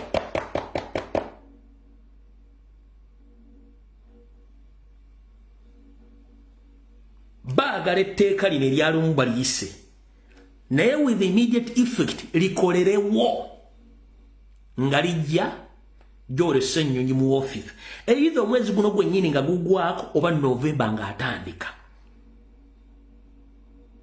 baagala omujja mu office eyo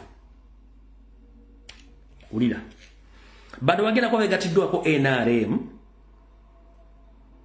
n'ebibiina byonna ebyobufuzi nga bakwasaganya edda ssente okujjawo Joel Ssenyonyi bo bakole bye balina okukola ulira bulungi nnyo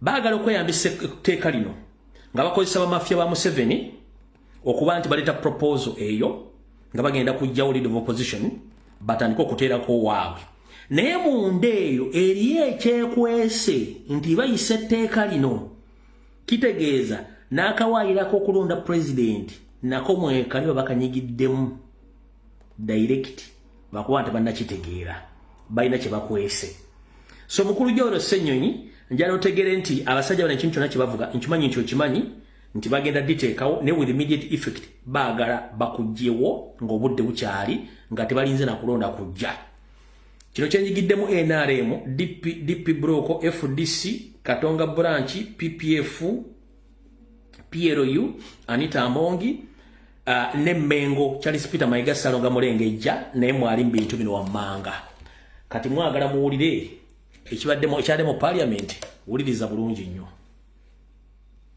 omubaka Lumu ayanjulidde parliament ennongoosereza zaleeta mu tteeka erironda akulira oludda oluvuganya n'aleka ababaka abamu nga banyiivu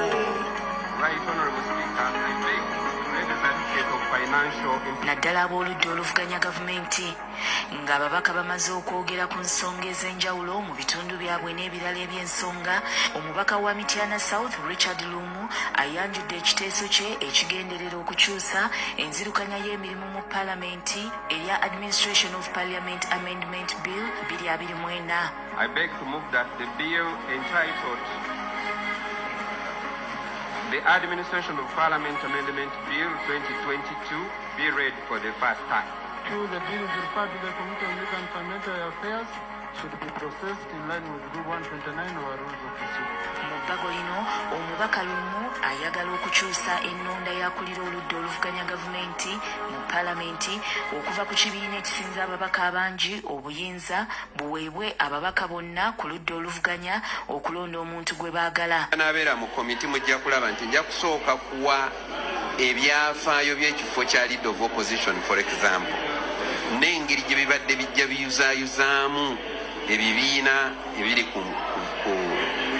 ku sayidi evuganya kati ekyo kyennyini njagala kijjawo kimazeewo emyaka 6 nga buli omu akyokyogerako. Lumu era ayagala ababaka abavuganya babenga n'obuyinza okuggyayo omuntu gwe baba balonze singa abavudde ku mulamwa so si kibiina ekyamusindika mu palamenti nga bwe guli kati n'ebirala. Njagala okugobanga leader of opposition kibeere kyangu kubanga kati kyafuuka kizibu ate bwe tuba tumugoba ate palamenti yonna ebeera involved kale ate palamenti yonna mu kumulonda ate tebaamu kati njagala ffe tuba tumwegobera ffe tubuulira bubuulizi palamenti nti omuntu twamumaze yo palamenti ng'erangirira. Emisinde ebbago lya Lumu kwe liddukidde gyewuunyisizza ababaka abamu nga bagamba baasabadde sipiika olukusa mu tteeka lyerimu n'atabawuliriza. I'm now wondering, do I and the private member also have the same privileges in this house or not? Honorable Speaker, what is so special with this amendment of Lumu, which was generated in Gulu just within a month, and it is now on the order paper? Waliwo n'abakukkulumye nti omubaka Lumu ebbago lino alireese mu mutima mubi kuba ebirimu byonna birina ekigendererwa kya kugoba akulira oludda oluvuganya aliko kati Joel Ssenyonyi n'okwesasuza olw'okugoba eyaliko. Ebiruma Uganda yala kubuza muganda wange Lumu ku mateeka mu byagaluma Uganda era etteeka lya leader of opposition kyogamba gye kizibu ennyo ekisuza bannayuganda nga tebeebase. Naye benjogera nabo eri bagamba tuyambe kireete naye tuli batiitiizi kati nze Katonda kyeyampa siri mutiitiizi. Baganda bagamba eva ku mugendo efuuka kaasa olwaleero eyinza okuba nga yentandikwayo ey'okufuuka kaasa era teyeewuunya nga n'abalonzi bamututte entyaki Lumu yasaba sipiika wa paalamenti Lweyatuula Eggulu okuleeta ekiteeso kino kye yagezaako okutambuza mu bibiina by'obufuzi ebimu. Right.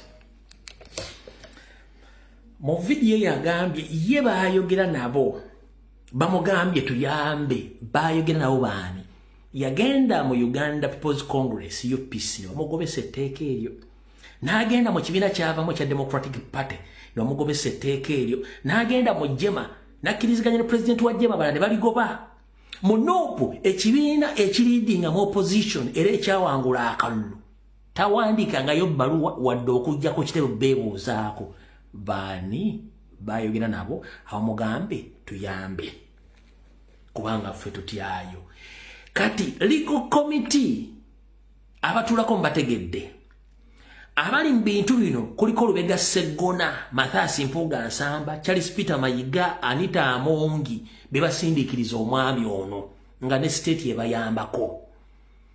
Kati omwami ono yagamba nti etteeka lino limaze emyaka 6. Lumu oweza emyaka 6. Golowooza baaliwo mu biseera etteeka eri baaliteerawo baali tebategeera nga gwosinga otutegeera ku myaka gyo. Ekintu kyonna nga kiri mu opposition. Kubanga otusobola okugamba nti gwe ogenda teekawo etteeka nga bwemukola omuntu omugoba nga gwe. Kati oŋŋamba otya nti gwe ali mu opposition ate oggulawo olutalo mu opposition mwennyini ogoba omuntu omugoba ku ddiru ki ng'ate opposinga gavumenti eriko eveeko. Kitegeeza automatically mukolera Museveni nga bagambye nti mukolera Museveni nga mwagala ekigendo ky'abaana bantu kiikino wano wammanga. Yose yakozesa ssente okutega emitego gyonna egyagala omusigaza mu buyinza. Nga bwe yali agambye nti 2021 tewagenda kubeera opposition kati kyali mu kikola ng'akikola akifuula kibeere mu mateeka kitya. Yose ayagala kuteekawo gavumenti ye ng'eyita mu parliament bambi ba parliament mulonde naye nga n'avuganya n'oludda oluvuganya naye we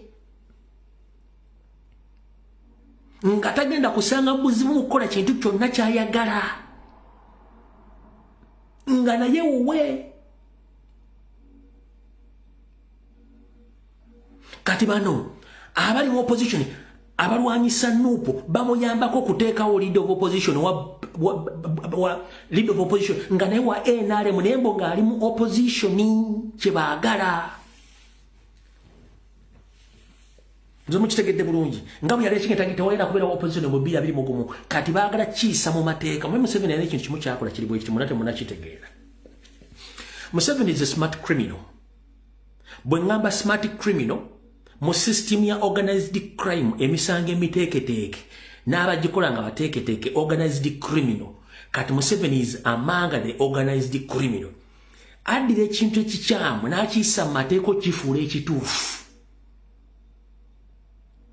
Kati yasindise bano balumu bampuuga okujjawo leader of opposition bamukasuke ebbali yateekewo we nga wa NRM yennyini naye nga bagamba nti alivudde mu opposition nga si waawo.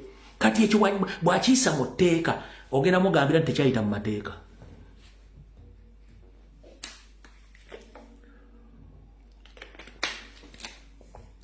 Ogenda mugambira nti tekyayita mu tteeka nga bano bennyini bamuyambako.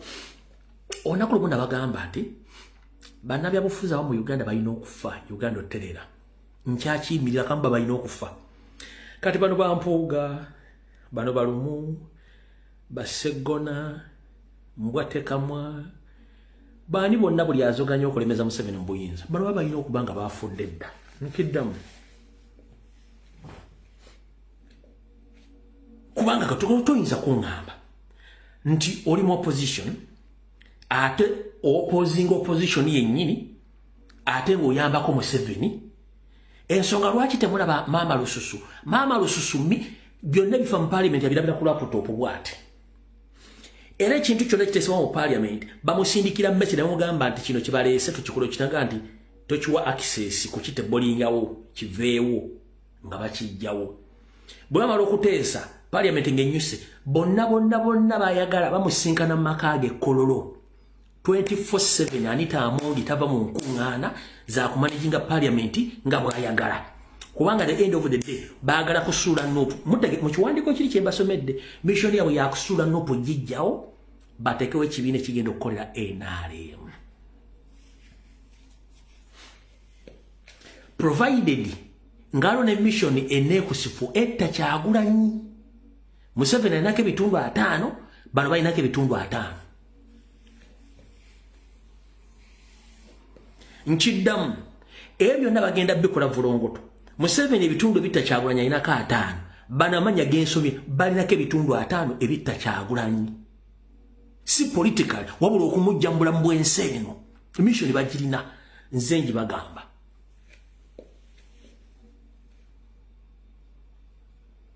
naye njagala bajjukiza buli kye tukola kyonna teri amanyi kigenda kubeera wonca osobola okuteekateeka buli kimu n'oteeka buli kimu era n'osula ng'okitegese bulungi nkye kibeewo Dunda Namugereka gye Tamaji yasabiginaga nti tekijja kubeerawo ate wayagaliza mu kukira wattu ne lutta nnyoko essaawa zino muyinza okwagaliza Kyagulanyi okufa okusanga ekibira kya Nuupu ne bugera ku makyanga kumekuluka zuukuse aleluya kati buli kyemukola mukimanye nti eno ensi madaala waliwo alinnya waliwo akka njala mukimanye nti alina enteekateeka z'ensi eno n'ebyenkya bamuyita Mukama Katonda ojja kuwandiika by'oyagala naye abagenda obifuna mbalala ojja kwekomekkerezanga nayo kennyini by'owandiise bikusibiddeyo mu kawaayiro akamu oba akalala sirowooza nti yawandiika Bibbuliya oba Kuruhaani yagisoma oba bazzukulu be nedda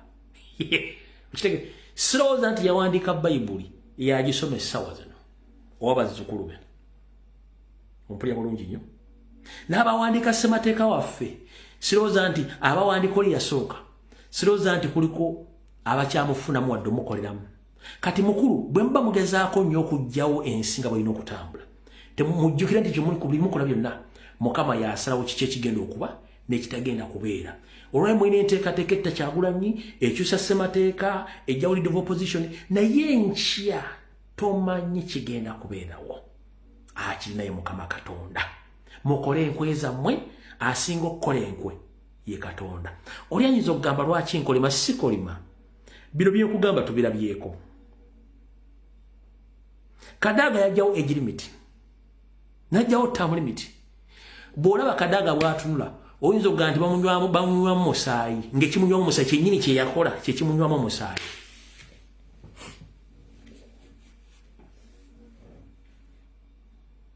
gwe kyokola kyennyini okulumya omuntu weewunzika ng'oyambe muyambe ekkiriza obanga kikuddedde Anita Amongi parliament egifuddeyo azifu kitanda kyo ne magoje mwegadangira naye jjukira waliwo ekitanda ekyolubeerera gye bagenda obbawula ne magogo buli omu bamuziike lulwe ne parliament bwetyo bweri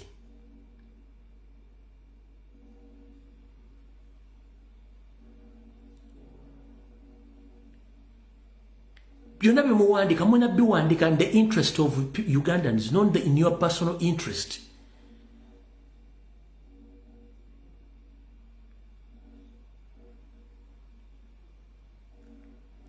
kyenjagadde obbagamba ekyo nakyo kivuddeko ngenze ku nsonga endala kuza mutegedde bulungi awantu awo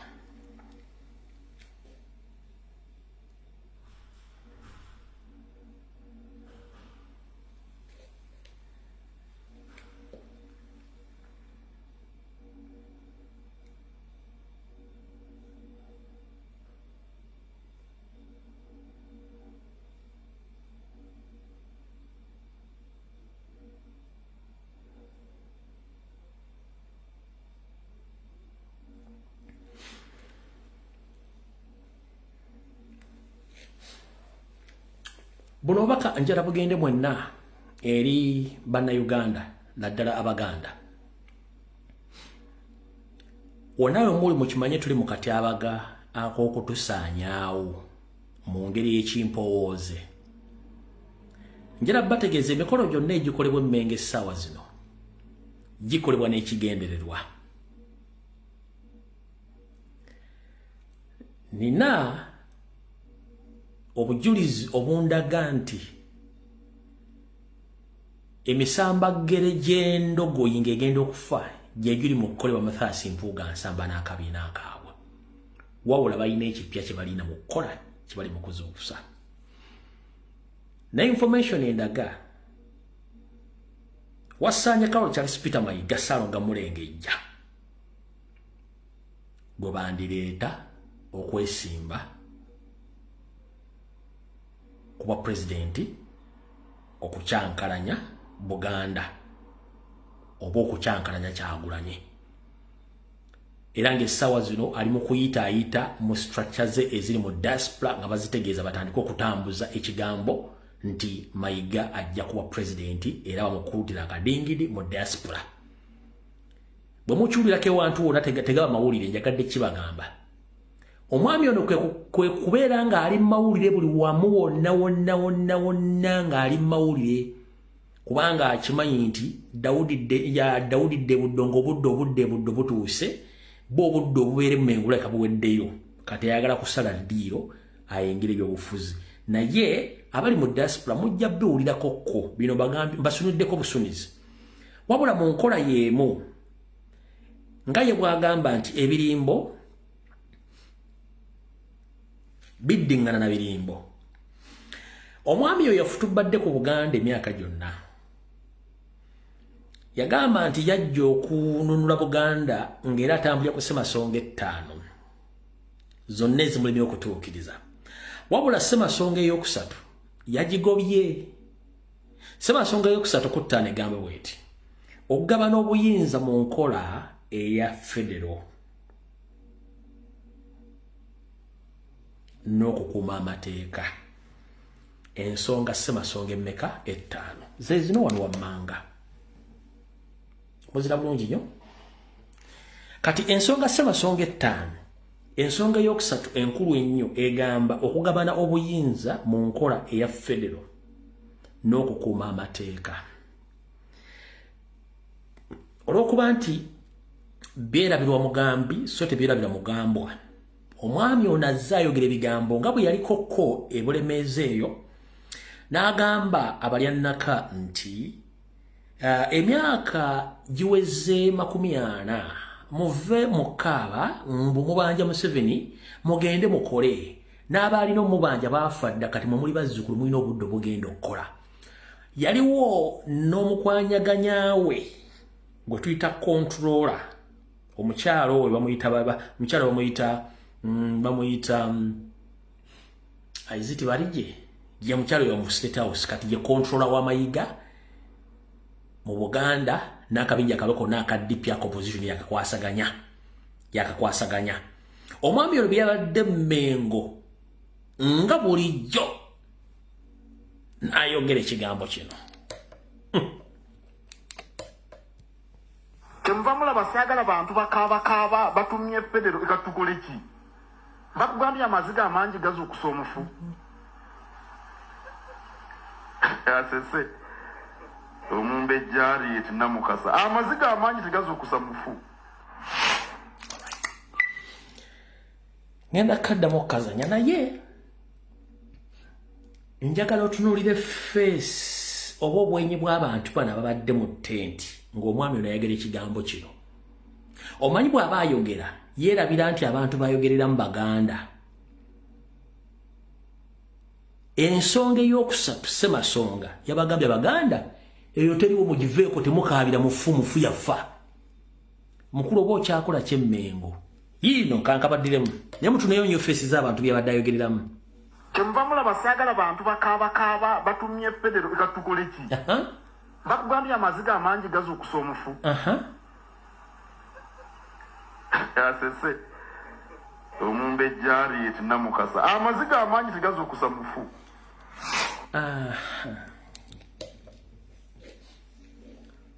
Omuntu yandiyagadde okubuuza nga ggwe ali mu ofiisi wa Katikkiro bw'ogamba nti amaziga amangi tegazuukusa mufu, ani mufu?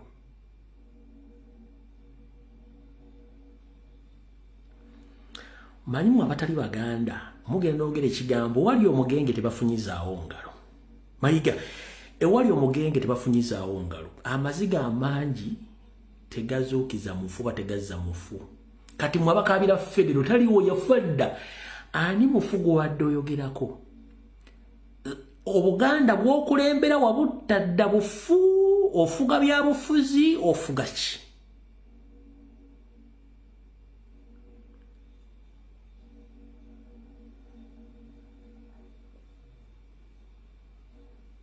Wa ani mufu kukyo Obuganda bwe bufu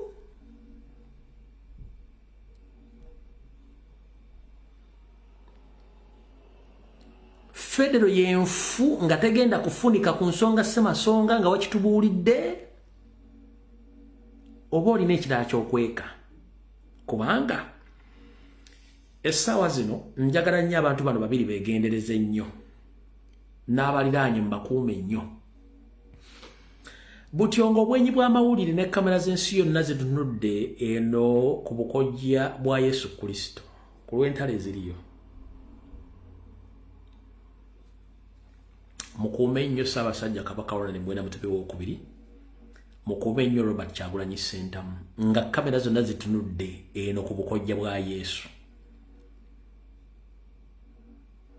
olutalo luli olulanda obwenyi bw'amawulire gonna ne kamera zitunudde wali mukuume nnyo Ssaabasajja Kabaka mukuume nnyo Robert Kyagulanyi Ssentamu mukuume nnyo n'ekitebe n'essomero ly'ebyobufuzi erya Nuupu waliwo ekikyamu ekigenda okugwawo ono omwami ekimuleeta ennyo mu mawulire ayagala kubeera mu mawulire agende okugamba nti kati nsaze era mu mwezi ogwokuna ogw'omwaka ogujja mugenda kola ebintu bingi nnyo naye ekyentegeddeko mbagambye nti omwami ono yategezezza dda nabagamba structure zonna zakola sime Buganda bikoze bitya sime biki zonna structure za byabufuzi ziri political ziyagawe bagende nga batandika okukuuta akadingi demujja biwa mu diaspora bagenda biwulira njagadde basunako busukizi bujja bitegera naye ekyo si kyekikulu ekikulu kiri bwe kiti gwe omuganda ali eyo essaawa zino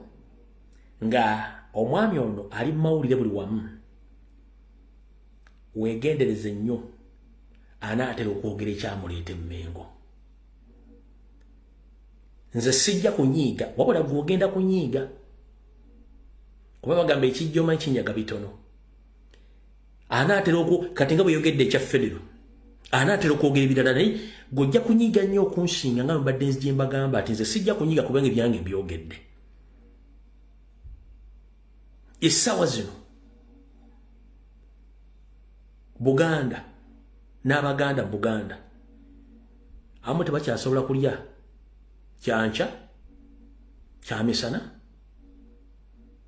na kyaggulo abaana tebakyasoma bizinesi zigudde babagobye ku masomero abattibwa battibwa abawambibwa bawambibwa buli muntu ali aganaaga teri muntu yenna mu Buganda asobola kwogera wabula batambuza projekti za Museveni nakuvvoola oyo eyandibadde akwatira eggwanga omumuli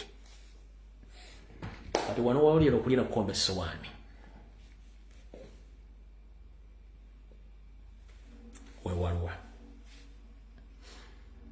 gwe wenna ayagala enkyukakyuka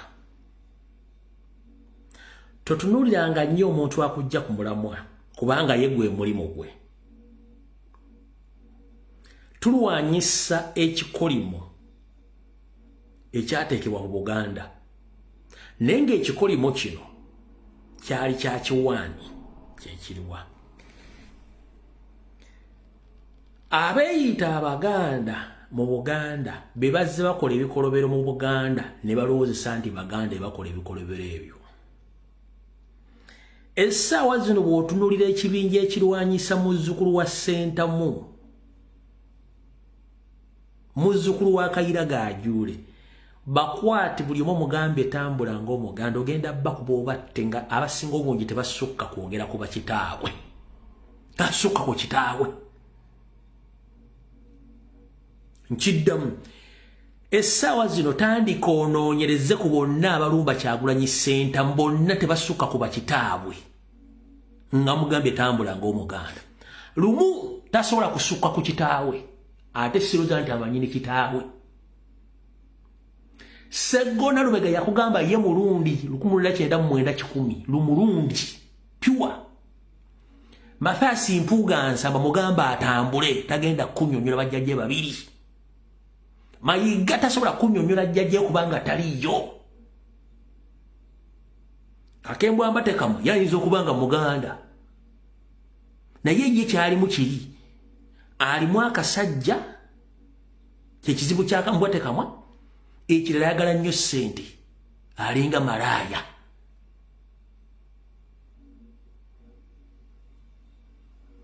Jangu obuuze Michael Mabikke gyasibuka ensibuko etagenda gikunnyonnyola.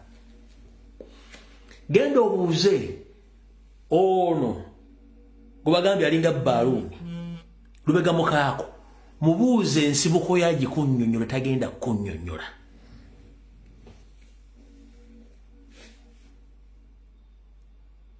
Bonna bakwate nkuwadde omulimu gw'okukola ewaka oba kye tuyita homework. Genda weenoonyeze wekka n'abali kulaba mpuliriza n'abalaba nala vidiyo eno ng'ewedde. Mugende mukole okunoonyereza ku bantu be mbawadde ensibuko zaabwe. Ojja kutegeera kye nkugamba nti bye batuteekako nti Abaganda tetweyagaliza si bituufu. Bano abasajja Banyarwanda baateekebwa Emmengo ne beesibayo. Be balwanyisa Omuganda oli gino Kyagulanyi Ssentamu.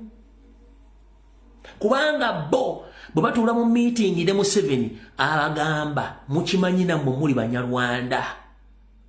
Ne bamugamba tukimanyi kati ekyokukola mukimanyi. Bonna bakumenyedde. Buuza Mabikke ensibuko ye, buuza Lubega mukaaku, buuza Salonga Mulegejja wasanya kwa Charles Peter Mayiga, buuza Mpuuga. Lumumba gambye akoma ku kitaawe ayinza kubata mumanyi kubanga mwana mwende. Gwe nnyinza okubanga ayinza okubanga Muganda yoyo w'Entebe Mbwatekamwa Kakembo. Abasigadde bonna baakunoonyerezaako ng'abanoonyereza ku byafaayo by'endagaano y'Ol1900 ya Uganda oba ya 1800 ya Buganda.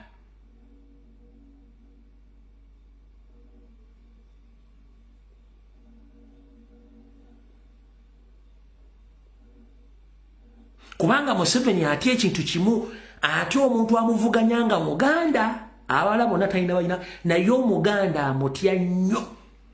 Yensonga lwaki bakutte wansi ne waggulu okusuula Omuganda ono buli ngeri yonna esoboka.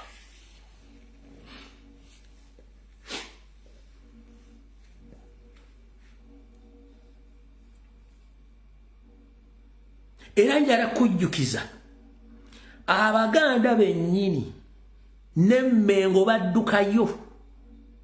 Abasigadde bonna bali Emmengo essaawa zino. Tunuulira oli ssente bwa Buganda tuginyage Kiyimba Freeman tajja kutambulanga Muganda tajja kubulyawo gy'asibuka.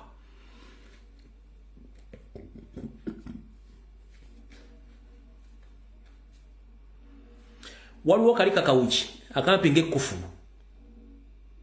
tasobola kubulya jjajjawe yaani. Abaganda bonna bemmanyi baddukayo Emmengo bonna.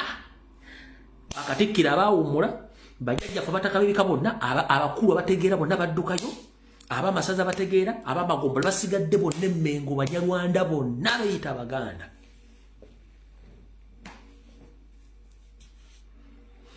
Buli Muganda yenna abadde kwala ali bamusse. Abala bagenda kweteeka mito wansi. Buli gwolaba yenna yeenyigidde mu kikolwa ky'okuyeekera Kyagulanyi munoonyerezeeko ojja tegeera nti bano be baatule mbu kikolimo kya Buganda tebeeyagaliza bano si Baganda.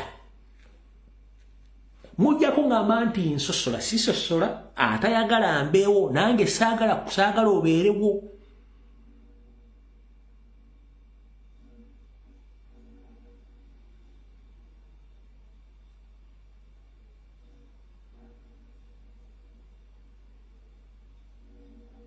Atayagala existence yange nange saagala existence yo.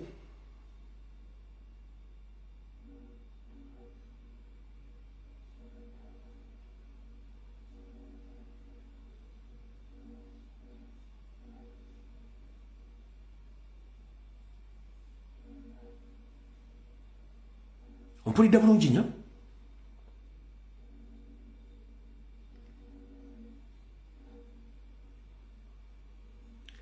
Omuganda yenna owaddala ayina twekisize. Omuganda yenna ayina kamuko weewumbeko. Era bw'ategeera ensonga adda emabega. Oyo atadda mabega era ateefumiitiriza ng'empala ne muli ku bukookoowe nga ne bw'omulaba ayogeza ate wali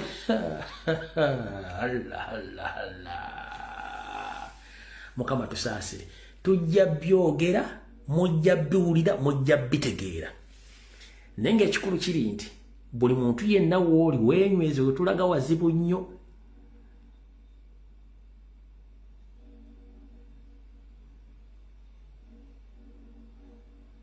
Nga nfundikira. Pages nyingi nnyo eziri ku social media zitundiddwa. Nga bannaffe bo page bazitunze. N'abali mu mugendo gw'okutunda page bangi nnyo. Abantu bangi basirise tebakyanyiga. Nawo mujja balaba gibujjako katono. Ekiti ky'okugana kusigala mu struggle musigale ku mulamwa. Kubanga gye baziregira si gye zivugira. Olugendo tulutandika bangi ne tutuuka batono. Abajja tutuuka tujja tutuuka, abanaasigala ku mulamwa tugenda sigala ku mulamwa. Abanaagenda bajja genda, abagenda okuba bagenda kkowa, n'abagenda osigala bagenda sigala. Ffe tugenda kubeerawo. Wabula njagala kugamba ekigambo kimu mu lugendo luno lwe tulimu nti beera mwegendereza nnyo, weesige gwe wekka na mutima gwo, abasigadde batunulire butunulizi. Olw'ensonga buli muntu asobola okukulyamu olukwe essaawa yonna, era buli muntu asobola okukulungira akatono afa. Nga nfundikira. Gwe muganda wange yenna ali mu diaspora, kano ka byakwerinda. Essimu ze mugabagaba ng'oli agambye mpa ku ssimu yo nkwateko oba ndabeko. Mwegendereze nnyo. Bambega ba Museveni mu America, Canada, Bungereza ne mu Europe. Oba ng'oli akusabye laptop. Laptop zaabwe bateekamu spyware oba spy software. Nkiddamu. Laptop zaabwe bateekamu spy software. Spy software oyo bw'oba nkutera mu laptop yo nga tomanyi, oli bw'avaawo ng'amaze okuteeramu oba nga n'ekintu kyatadde mu laptop yo, aba buli kyonna ky'oba okola ku laptop yo aba akifuna direct ku laptop ye oba ku ssimu ye. Bakiyita mirroring. Buli kyokola kyonna naawe ku ssimu yo bw'ogimuwa asobola ogikozesa ekintu kyagala n'akuteramu byayagala, naaba ng'asobola okufuna buli kimu kyonna ekiri ku ssimu yo. Nkiddamu. Gwe wenna ali mu diaspora ng'oli wankyukakyuka. Bambega ba Museveni batandise akakodyo ak'okubasaba amasimu oba mwaga wa David simanyi olagamba ku ssimu yo ndabeko n'akyatinga n'akola by'akola. Essimu yo akuteramu software ng'agenda kubanga buli kyokola kyonna ku ssimu aba asobola okifuna. Buli kyokola kyonna ku laptop aba asobola okifuna. Information bagikuwa ne bagisindikira CMI oba ESO ne basobola okuba nga bafuna buli kimu kyokola. So kiri bwe kiti. Bw'oba olina guweekengedde nga muwako laptop yo nga tomwesiga, laptop gize ku service provider bagiwa Windows, bakuteremu Windows ompya, buli kyonna kibajja kuba kivuddemu. Azura naawe alina essimu, ng'essimu yo wagiwaako omuntu, naawe gitwale wa service provider ng'omaze okugyamu ebintu byo ne password zo, essimu ebagiddemu bagifrashing oba bagiteeke mu reformatory setting eddewo opya, byabakola byonna byabadde agenda ofuna bijja kuba bikomyawo. Awo ge magezi keekobyokwenda kenjagadde obategeeza olwaliro. Nkiddemu omulundi ogusembayo. Mwenna bali mu America, Canada, Bungereza ne Europe. Essimu zammwe oba laptop zammwe mwegendereze. Bambega ba Museveni bafuna information okuva mu gadgets zammwe. 1. Balina software gwe bateeka mu laptop zammwe. Software yoyo n'asobola okubanga buli kyokola ku laptop kyonna aba akifuna.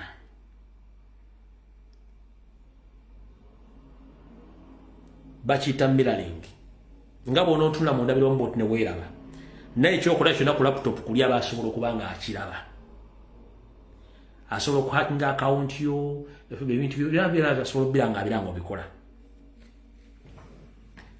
e Bulaaya laptop gye muzigula oba essimu gye muzigula ku dduuka oba ku stores osobola okutwala essimu n'ovuga nti simu yange eno njagala kuddamu butogiyiwa kasita ogiyiwa kiba kitegeeza mbega oba omugobye kasita oliwa laptop n'oyiwa amadinisa mbega oba omugobye bw'otakikola buli kyokola kyonna bagenda kuba bakifuna ebyamawo byonna kino kigenda eri abo abali mu struggle mu kigenderere nnyo togaba simu yo kugiwa muntu yenna kubanga ojja mugira mu password akole byayagala n'ekirala nti asobola okujja mu password n'agenda ku WhatsApp yo n'ascanninga WhatsApp yo ng'akozesa gye bayita ascanninga code gundi eri bagitani P is it what ascanninga WhatsApp yo bwagiscanninga bwati ng'akuddiza essimu kati bw'akuddiza essimu buli kyokola ku WhatsApp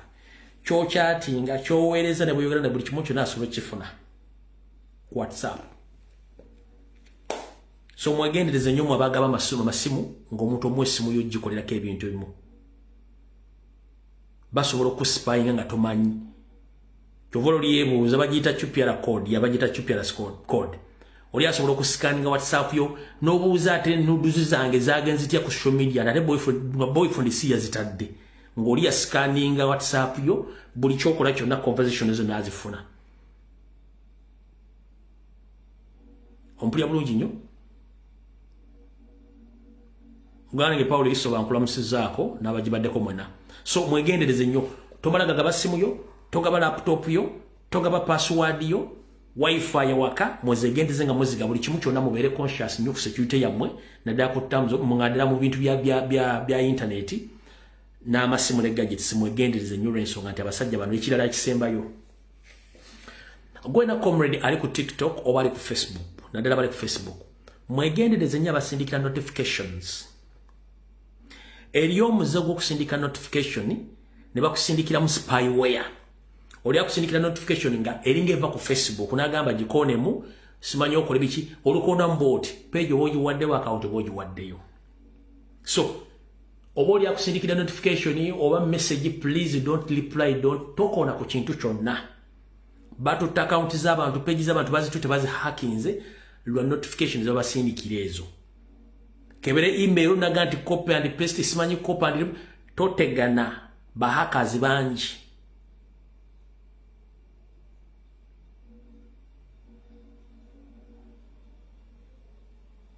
abayina Facebook pages n'abayina accounts ku Facebook mwegendereze nnyo notifications babasindikira oli waganti leta simanyi kusindikidde kino okola boti kukikola boti simanyi sindikira password biki totegana kebere WhatsApp yennyini WhatsApp oli ayinza okwakinga mu WhatsApp naga simanyi kola kino okyusa password simanyi kola boti sindika code eno WhatsApp yegenda so mwegendereze nnyo ebintu bya software oyo ne bya internet bajja batolako ebintu bingi nnyo nga temutegedde so video wedde tusinkane ku lunaku lwa 5 ssaawa 2 ez'akawungeezi mukama bankuumire mweraba